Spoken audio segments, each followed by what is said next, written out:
పేద విద్యార్థుల ఉన్నత చదువులపై ఆర్ఆర్ యాక్ట్ను విధించింది కాంగ్రెస్ సర్కార్. ఫీజు రియంబర్స్మెంట్ స్కీమ్లో రెవెన్యూ రికవరీ చట్టాన్ని ఆపాదించింది. డైరెక్ట్ బెనిఫిషియరీ ట్రాన్స్ఫర్ విధానాన్ని అమలు చేసేందుకు నిర్ణయం తీసుకుంది. 4 విడతల్లో ఫీజు రిలీజ్ చేసి జమైన ఫీజును వారంలోగా విద్యార్థులే కాలేజీ యాజమాన్యానికి చెల్లించాలి. లేదంటే రెవెన్యూ రికవరీ చట్టాన్ని ప్రయోగించనుంది. ఈ మేరకు జీవో 89లను గుట్టుగా జారీ చేసింది రేవంత్ సర్కార్.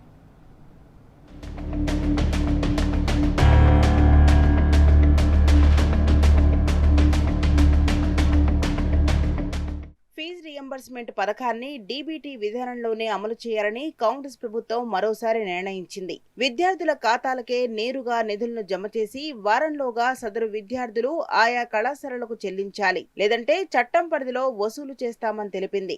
ఈ మేరకు ఈ స్కీమ్ కు సంబంధించిన నూతన మార్గదర్శకాలు జీవో 8/9ను విడుదల చేసింది. అయితే ఈ జీవోలను బహిర్గతం చేయకపోవడం గమనార్హం. 2008 నుంచి అమలు చేస్తున్న మార్గదర్శకాలకు విరుద్ధంగా గత ఏప్రిల్లో కాంగ్రెస్ ప్రభుత్వం నూతన మార్గదర్శకాలను జారీ చేసింది.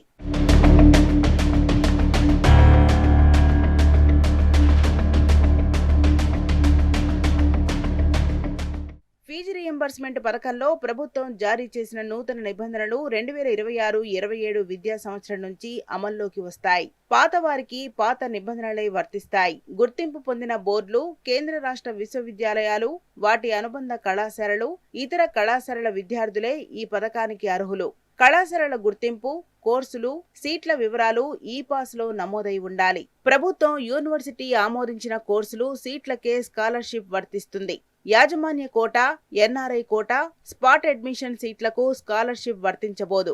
విద్యార్థి అడ్మిషన్ తీసుకోగానే ఈ పాస్ లో నమోదు చేసుకోవాలి. తెలంగాణ రాష్ట్రానికి చెందిన SC, ST, BC, EBC, minority, దివ్యాంగ విద్యార్థి అయి ఉండాలి. ఇతర స్కాలర్షిప్ పొందకూడదు. పొందితే ఏది ప్రయోజనకరమో దాన్ని ఎంచుకోవాలి. Telangana admission and fee regulation committee సంబంధిత యూనివర్సిటీ నిర్ణయించిన ట్యూషన్ ఫీజును మాత్రమే ప్రభుత్వం చెల్లిస్తుంది. విద్యార్థి ఖాతాలో స్కాలర్షిప్ డబ్బు జమైన తర్వాత 7 పని దినాల్లోగా కళాశాలలకు ట్యూషన్ ఫీజు చెల్లించాలి. ఒకవేళ గడువులోగా విద్యార్థి ఫీజు చెల్లించకపోతే రెవెన్యూ రికవరీ చట్టం కింద తిరిగి వసూలు చేస్తారు. చట్టపరమైన చర్యలు తీసుకునే అవకాశం ఉంటుంది. విద్యార్థి విద్యా ప్రగతి సంతృప్తికరంగా ఉండాలి. కనీసం 75% హాజరు శాతం కలిగి ఉండాలి.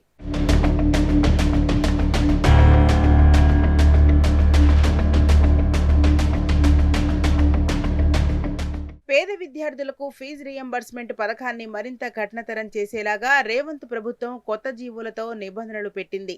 కళాశాలల్లో విద్యార్థిని చేర్చుకునేటప్పుడు ఫీజులు విద్యార్థి చెల్లించాలనే అవగాహనతో కళాశాల యాజమాన్యాలు అడ్మిషన్ ఇవ్వాలనే నిబంధన కూడా ఉండటం గమనార్హం. కోర్సులు మధ్యలో ఆపినా రెవెన్యూ రికవరీ చట్టాన్ని అమలుతో విద్యార్థి నుంచి తిరిగి వసూలు చేయనున్నట్టు తెలిపింది. ఇలా పలు నిబంధనలతో కూడిన జీవోలన్నీ గుట్టుగా జారీ చేసింది కాంగ్రెస్ ప్రభుత్వం. ఈ జీవోలను ప్రభుత్వం వెబ్సైట్ లోనూ పొందుపరచకుండా గుట్టుగానే తొక్కిపెట్టింది. జీవోల విడుదల కోసం ప్రత్యేకంగా పొలిటికల్ కారిడార్ లో సీక్రెట్ గా వ్యవహరించడం తీవ్ర చర్చనీయాంశమైంది. పేద విద్యార్థుల భవిష్యత్తుకు ఎంతో కీలకంగా నిలిచే ఫీజు రియంబర్స్మెంట్ పథకానికి కాంగ్రెస్ ప్రభుత్వం కొత్త నిబంధనలు పెడుతోంది. దీంతో విద్యార్థులు, కుల సంఘాల నుంచి వ్యతిరేకత వెల్లువెత్తుతుందనే కారణంతోనే ప్రభుత్వం ఈ జీవోలను తొక్కిపెట్టిందని అంటున్నారు.